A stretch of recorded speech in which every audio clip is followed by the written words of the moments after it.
तृतीय खंड. भगवान बुद्धांनी काय शिकवले. भाग पहिलामध्ये आपण धम्मामध्ये बुद्धाचे स्थान काय आहे हे बघणार आहोत. भाग दुसरामध्ये भगवान बुद्धाच्या धम्मासंबंधी. भाग तिसरा धम्म म्हणजे काय. भाग चौथा अधम्म म्हणजे काय. भाग पाचवा सदधम्म म्हणजे काय.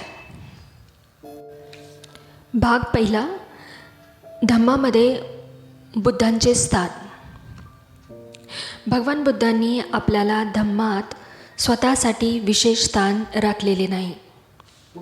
ख्रिस्त हा स्वतःला ख्रिश्चन धर्माचा प्रणेता मानित असे. शिवाय तो आपणाला देवपुत्रही मानत असे. माणसाने ख्रिस्त हा देवपुत्र आहे असे जोपर्यंत मानले नाही तोपर्यंत त्याला मुक्ती नाही अशी ख्रिस्तांची अट होती. अशा रीतीने ख्रिस्त धर्मीयांची मुक्ती ख्रिस्ताला प्रणेता व देवपुत्र मानण्यावर अवलंबून ठेवल्याने त्याने ख्रिस्ती धर्मात स्वतःसाठी विशेष स्थान निर्माण केले. इस्लाम धर्माचा प्रणेता मोहम्मद हा स्वतःला परमेश्वराचा पैगंबर म्हणजेच प्रेषित मानित असे. याशिवाय तो असे मानित असे की माणसाने 2 अटी मान्य केल्याशिवाय त्याला निजात म्हणजे मुक्ती नाही. इस्लाम धर्मातील मुमुक्षूने प्रथम मोहम्मदास देवाचा प्रेषित मानले पाहिजे. इस्लाम धर्मातील मुमुक्षूने नंतर मोहम्मद हा परमेश्वराचा शेवटचा पैगंबर आहे असे मानले पाहिजे. इस्लाम धर्मात वरील 2 अटी मानणाऱ्यांनाच मोक्षाचा मार्ग खुला आहे. मुसलमानांचा मोक्ष हा मोहम्मदाला देवप्रेषित समजण्यावर अवलंबून ठेवल्यामुळे मोहम्मदाने आपणा स्वतःला इस्लामी धर्मात स्थान निर्माण केलेले आहे. भगवान बुद्धांनी अशी कधीही अट घातली नाही. शुद्धोधन आणि महामाया यांचे आपण औरस पुत्र आहोत या पलीकडे स्वतःसंबंधी ते अधिक काहीही म्हणत नाहीत. येशू ख्रिस्त आणि मोहम्मद यांनी आपापल्या धर्मशासनात स्वतःसाठी जशी विशेष स्थाने निर्मिली, मोक्षाच्या मार्गात आपले महत्त्व सांगितले तसे भगवान बुद्धांनी केलेले नाही. यामुळेच त्यांच्या वैयक्तिक जीवनासंबंधी विपुल माहिती उपलब्ध असतानाही ते आपल्यापर्यंत येऊन पोहोचली नाही. पहिली बुद्ध संगीती ही बुद्धाच्या निर्वाणानंतर लवकरच भरविली गेली हे सर्वश्रुतच आहे. या संगीतीच्या अध्यक्षस्थानी काश्यप हा होता आणि त्यावेळी बुद्धाच्या कपिलवस्तूचेच रहिवासी आणि ज्यांनी त्यांच्याबरोबर त्यांच्या निर्वाणकाळामध्ये परिभ्रमण केले ते आनंद आणि उपाली त्या संगीतीला उपस्थित होते. परंतु अध्यक्ष काश्यपाने काय केले. त्याने आनंदाला धम्माचे पठण करायला सांगून संगीतीला प्रश्न केला, हे बरोबर आहे काय. ज्यावेळी संगीती होकारात्मक उत्तर देई त्यावेळी काश्यप त्या प्रश्नावर अधिक चर्चा होऊ न देता तो प्रश्न तिथेच संपवी. त्यानंतर त्याने उपालीला विनयाचे पाठ म्हणायला सांगितले आणि संगीतीला विचारले, हे बरोबर आहे काय. संगीतीने होकारात्मक उत्तर देताच त्या प्रश्नावर अधिक चर्चा न वाढविता अध्यक्ष काश्यप तो प्रश्न तिथेच संपवी.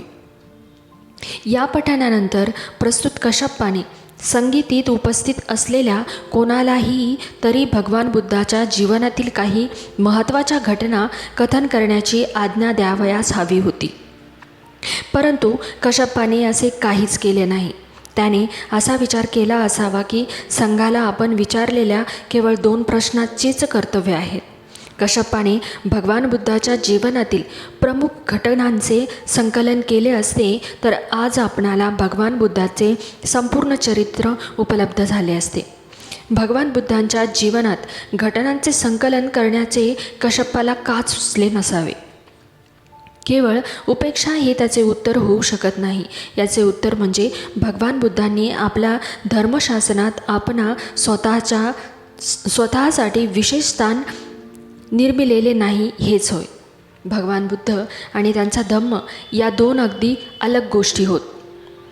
भगवान बुद्ध स्वतःला आपल्या धम्मशासनापासून अलग मानित असत. यांचे दुसरे उदाहरण म्हणजे आपल्या उत्तराधिकारी नेमण्यास त्यांनी दिलेला नकार. 2-3 वेळा त्यांच्या अनुयायांनी त्यांच्या पक्षात अधिकार ज्याने चालवायचा त्याचा निर्देश करण्याची विनंती केली आणि प्रत्येक वेळी भगवान बुद्धांनी तसे करण्याचे नाकारले. धम्म हाच आपला स्वतःचा उत्तराधिकारी असे त्यांचे प्रत्येक वेळी उत्तर असे. धम्म हा स्वतःच्या अंगच्या सामर्थ्यानेच जगला पाहिजे, त्याच्या मागील माणसाच्या सत्तेने नव्हे. ज्या धम्माला जगायला पाठीमागे माणसाच्या सत्तेचे बळ लागते तो धम्मच नव्हे. धम्माची सत्ता चालावयास प्रत्येक वेळी संस्थापकाचे नाव घेणे आवश्यक भासत असेल तर तो धम्मच नव्हे. धम्म आणि त्यातील आपले स्थान यासंबंधी भगवान बुद्धांचा दृष्टिकोन अशा प्रकारचा होता. बुद्धांनी मोक्षदानाचे आश्वासन दिले नाही. ते म्हणत, मी मार्गदाता आहे, मोक्षदाता नव्हे. बहुतेक सर्व साक्षात्कारी धर्म म्हणून वर्णिले जातात, परंतु भगवान बुद्धांचा धर्म हा साक्षात्कार नव्हे. साक्षात्कारी धर्म म्हणजे मी तुमचा निर्माता आहे, माझी पूजा करून आत्म्याला मोक्ष मिळवून द्या असे प्राणीमात्रास सांगणारा देवाचा संदेश. हा संदेश बहुधा एखाद्या नियुक्त व्यक्तीच्या म्हणजे प्रेषितांच्या मार्फत पाठविलेला असतो. त्या संदेशांचा प्रेषितांना साक्षात्कार झालेला असतो आणि प्रेषित लोकांना तो साक्षात्कार उघड करून सांगतो. मग त्याला धर्म असे म्हणतात. प्रेषिताचे काम म्हणजे त्याच्या धर्माची इमान राखण्याच्या मोक्ष लाभ निश्चित करणे. धर्माशी इमान राखणाऱ्यांचा मोक्ष म्हणजे जर ते प्रेषिताला देवदूत मानित असतील आणि त्याने आणलेल्या देवाच्या आज्ञा पाळीत असतील तर त्याची नरकातील पाठवणीपासून सुटका करणे. भगवान बुद्ध आणि प्रेषित किंवा देवदूत आहोत असला अधिकारी कधीच सांगत नसत आणि असे कोणी मानल्यास त्याचे खंडनही करत असत. अधिक महत्त्वाचा मुद्दा म्हणजे भगवान बुद्धांचा धम्म हा एक शोध होता आणि म्हणून जे धर्म साक्षात्कारी म्हणून समजले जातात त्यापासून तो अगदी वेगळा समजला पाहिजे. भगवान बुद्धांचा धम्म हा एक शोध आहे असे म्हणण्याचे कारण पृथ्वीवरील मानवी जीवनाच्या सखोल अभ्यासातून तो उद्भवलेला आहे. ज्या स्वाभाविक प्रवृत्तीत मनुष्य जन्म घेतो त्याच्या क्रिया, प्रक्रिया आणि इतिहास व परंपरा यांच्यामुळे त्यांना मिळालेली इष्टानिष्ट वळण यांच्या संशोधनाचा परिणाम म्हणजे बुद्ध धम्म. सर्व प्रेषित मोक्षांचे आश्वासन देतात. मोक्षाचे आश्वासन न देणारे भगवान बुद्ध हेच एक गुरु आहेत. मोक्षदाता आणि मार्गदाता यांच्यामध्ये त्यांनी विभाजन रेषा काढली आहे. एक मोक्ष देणारा आहे तर दुसरा केवळ मार्ग दाखवणारा आहे. भगवान बुद्ध हे केवळ मार्गदाता होते. मोक्ष हा ज्यांचा त्याने आपल्या श्रमाने मिळवायचा आहे. आपले हे मत मोगलान या ब्राह्मणाला खालील सूत्रात भगवान बुद्धांनी स्पष्ट करून सांगितलेले आहे. एकदा भगवान श्रावस्तीत मिगार मातेच्या पूर्वाराम प्रसादात उतरले होते.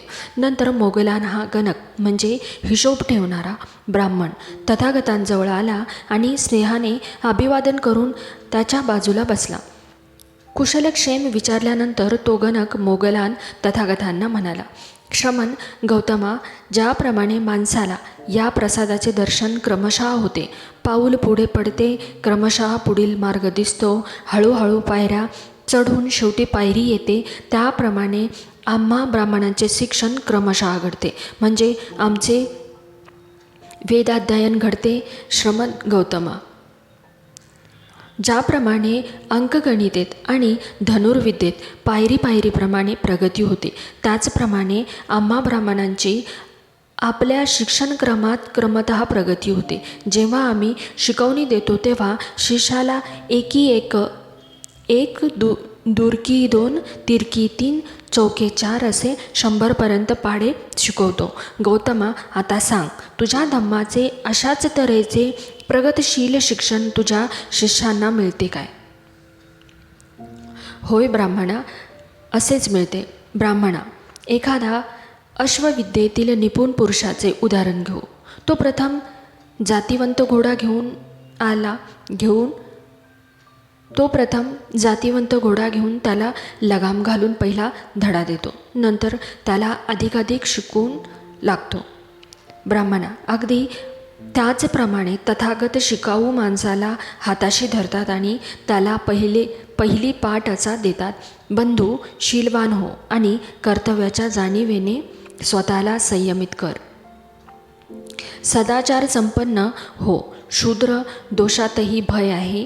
ओळखून स्वतःचे वर्तन ठेव. विनयाचे परिपालन कर.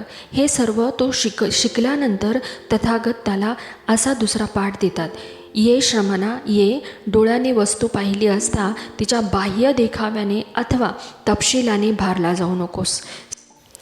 संयमरहित चक्षुरिंद्रियाने रूपग्रहण करताना ज्या संतृष्ण वृत्ती पाण्याच्या पुराप्रमाणे माणसाच्या चित्ताला बुडून टाकतात, त्या दुर्वृत्तींना ताब्यात ठेवण्याचा सतत प्रयत्न करत राहा.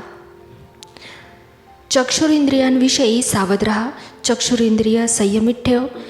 इतर इंद्रियांबाबतही असाच निग्रह कर.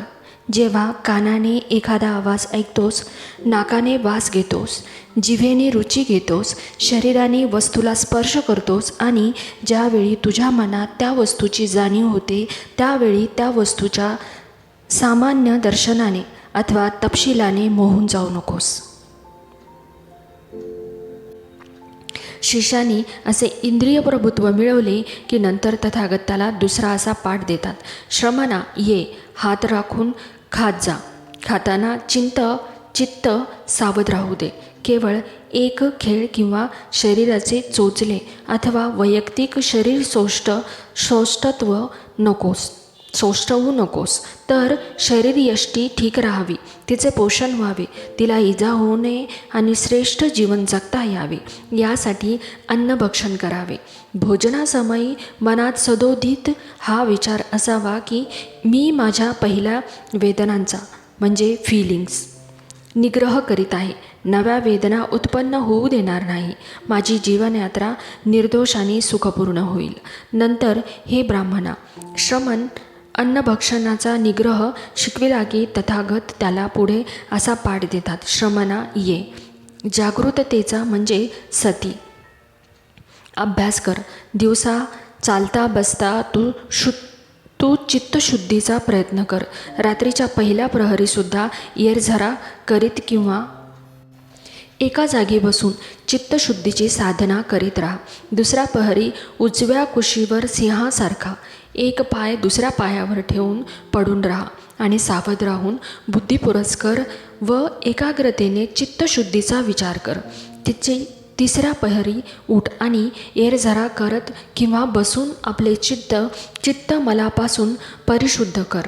हे ब्राह्मणा, तो श्रमण जागृततेच्या अभ्यासी झाल्यावर तथागत त्याला दुसरा पाठ देतात, तो असा, श्रमणा ये. जागरूकता आणि स्मृती म्हणजे सम्यक जाणीव यांनी युक्त हो. पुढे जाताना किंवा मागे येताना आत्मसंयम राखीत जा. पुढे किंवा मागे पाहताना, वागताना किंवा विसावा घेताना, अंगात वस्त्रे घालताना किंवा वस्त्रे आणि भिक्षापात्र नेत असताना, खाताना, चघळताना, स्पर्श करताना, शरीर व्यवहार करताना, चालताना, उभे असताना, निद्रित असताना किंवा सावध असताना, बोलताना किंवा मौन धारण केलेले असताना सदैव स्मृतियुक्त म्हणजेच जाणीवपूर्वक संयम राखीत जा. नंतर हे ब्राह्मणा, त्या शिष्याला आत्मसंयम साधता आला तर तथागत त्याला पुढील पाठ देतात, श्रमणा ये. एखादे एकांताचे स्थान शोधून, मग ते अरण्य असो, एखादा वृक्ष असो किंवा पर्वतगुहा असो किंवा पर्वतगुफा असो, अशा स्थान असो किंवा स्मशान स्थान असो, वनगुल्क असो किंवा आकाशाखालील मोकळी जागा असो अथवा गवतपेंड्यांच्या राशी जवळची जागा असो, असे एखादे एकांत स्थान तू शोधून काढ आणि अन्नभक्षण केल्यानंतर आसन मांडी ठोकून शरीर ताठ ठेवून 4 प्रकारच्या ध्यानाचा अभ्यास कर. हे ब्राह्मणा, जे श्रमण शिष्य आहेत, ज्यांनी मनोनिग्रह आणि यद्यपि साधलेला नाही परंतु तो तसा साधण्याची ज्यांना इच्छा आहे, त्यांना मी असे क्रमिक शिक्षण देतो. परंतु ज्यांनी अहर्त पद प्राप्त केले आहे, ज्यांनी आसवांचा नाश केला आहे, ज्यांनी आपल्या जीवनाचा उद्देश साधला आहे, जे कृतकृत्य झाले आहेत, ज्यांनी आपल्या शिरावरील भार उतरून दिला आहे, मोक्ष मिळवला आहे, ज्यांनी भवबंधनांचा उच्छेद केला आहे, प्रज्ञेने ते मुक्त झाले आहेत, त्यांना वरील अभ्यासक्रम आपले वर्तमान सुखपूर्ण आणि जागरूकतेने नियमित राखण्यात उपकारकारक ठरतो. तथागतांचे हे भाषण ऐकून तो गणक ब्राह्मण म्हणाला, परंतु गौतमा, मला हे सांग की तुझे सर्व शिष्य अशा तऱ्हेने परिपूर्णतः किंवा निर्वाण मिळू शकतात काय, किंवा काहींना ते मिळविताना अपयश येते काय? ब्राह्मणा, माझ्या काही श्रावकांना असा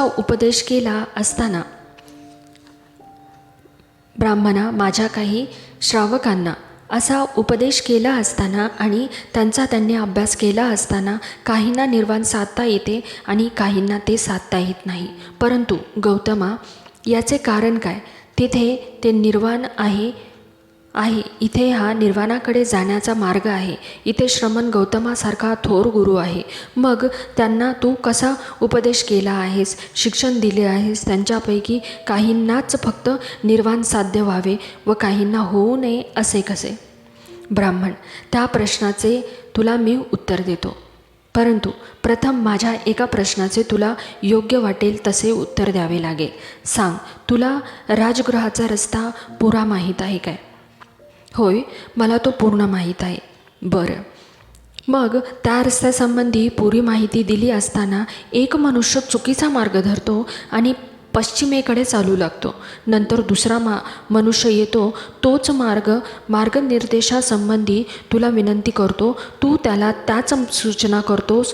तो तुझ्या सूचनेप्रमाणे वागतो आणि सुरक्षितपणे राजगृहाला जाऊन पोहोचतो. ब्राह्मण बोलू लागला, त्याला मी काय करणार? फक्त मार्ग दाखविणे हे माझे काम आहे. ब्राह्मण, मग मी काय करतो हे तू ताडले असशीलच. तथागत फक्त मार्गच दाखवतो. या सूत्रावरून स्पष्ट होते की बुद्ध हे मोक्षाची आश्वासने देत नाहीत, ते फक्त मार्ग दाखवतात. आणि मोक्ष म्हणजे काय?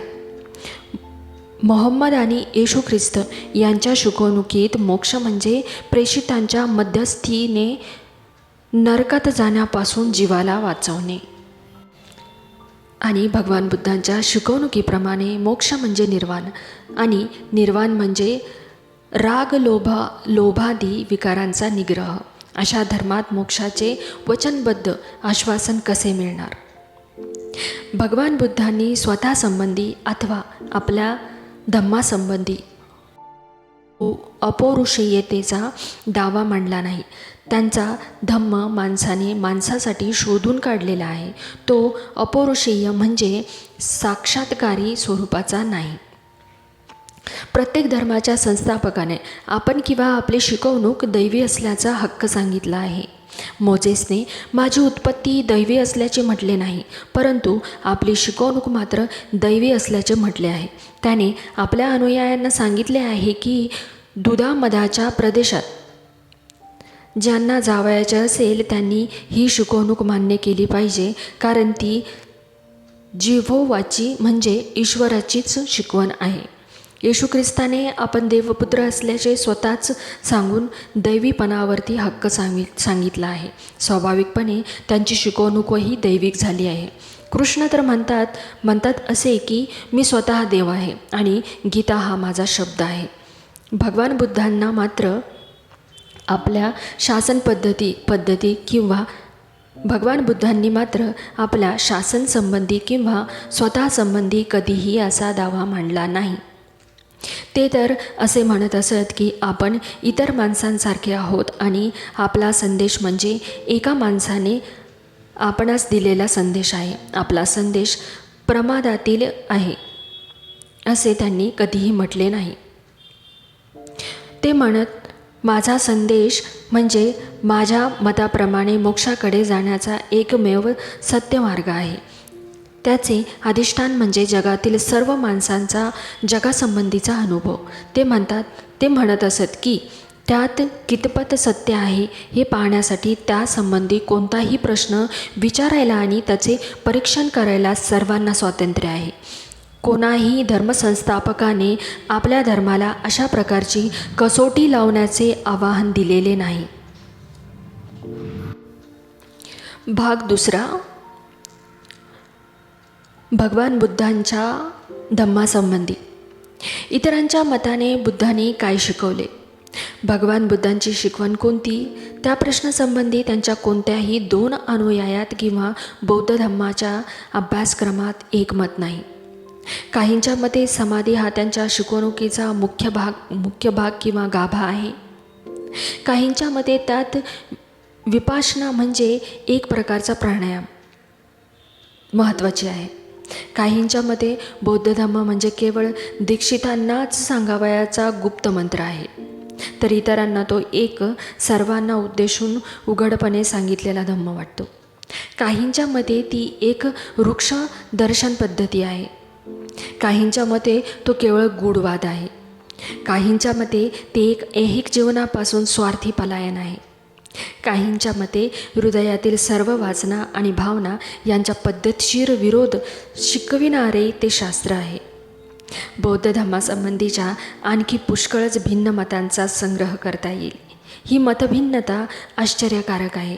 यापैकी काही मते एकांगी विचारवंतांची आहेत. असे लोक म्हणजे ज्यांना बौद्ध धर्माचे सार समाधी, विपश्यना किंवा दीक्षितांना प्राप्त होणाऱ्या गुप्त मंत्रात आहे असे वाटते ते लोक.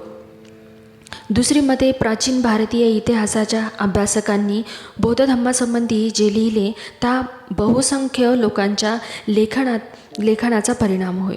या लेखकांचा बौद्ध धम्म हा मूळ अभ्यासाचा विषयच नसतो. त्यांचा या विषयाला अभ्यास केवळ आकस्मिक आणि नैमित्तिक स्वरूपाचा असतो. त्यांच्यापैकी कोणीही बौद्ध धम्माचे अभ्यासक नसतात. धम्माचा उद्गम आणि विकास यांचा विचार करणारे जे मानवशास्त्र त्याचेही ते अभ्यासक असतात. प्रश्न असा उद्भवतो की भगवान बुद्धांना काही सामाजिक संदेश सांगावयाचा नव्हता काय? या प्रश्नाचे उत्तर देण्याचा आग्रह धरला असता बौद्ध धम्माचे विद्यार्थी 2 मुद्द्याचा हवाला देतात. ते म्हणतात, भगवान बुद्धांनी अहिंसा शिकवली, भगवान बुद्धांनी शांती शिकवली. त्यांना आणखी असा प्रश्न केला की भगवान बुद्धांनी त्याशिवाय दुसरे काय सामाजिक संदेश दिला किंवा काय? भगवान बुद्धांनी न्याय शिकवला काय? भगवान बुद्धांनी प्रेम किंवा मैत्री शिकवली काय? भगवान बुद्धांनी स्वातंत्र्य शिकवले काय? भगवान बुद्धांनी समता शिकवली काय? भगवान बुद्धांनी बंधुता शिकवली काय? भगवान बुद्ध कार्ल मार्क्सला उत्तर देऊ शकतात काय? बौद्ध धम्माची चर्चा करताना हे प्रश्न प्राय क्वचितच उपस्थित केले जातात. माझे असे उत्तर आहे की भगवान बुद्धांना एक सामाजिक संदेश द्यावयाचा होता. तो वरील सर्व प्रश्नांची उत्तरे देतो, परंतु ही सर्व उत्तरे आधुनिक लेखकांनी आपल्या लेखनात अगदी गाडून टाकलेली आहेत. भगवान बुद्धांनी स्वतःला केलेले वर्गीकरण. भगवान बुद्धांनी आपल्या धम्माचे एक वेगळेच वर्गीकरण केलेले आहे. पहिल्या वर्गात त्यांनी धम्म ही संज्ञा दिली. त्यांनी एक नवा वर्ग निर्मिला आणि त्याला अधम्म असे नाव दिले. तथापि तो धम्म याच नावाने ओळखला गेला. त्यांनी तिसराही एक वर्ग निर्मिला आणि त्याला सतधम्म अशी संज्ञा दिली. हा तिसरा वर्ग म्हणजे धम्माच्या तत्त्वज्ञानाचे दुसरे नाव होय. भगवान बुद्धांचा धम्म समजण्यासाठी धम्म, अधम्म आणि सतधम्म या तिन्ही वर्गाची ओळख करून घेतली पाहिजे. जय भीम. नमो बुद्धाय.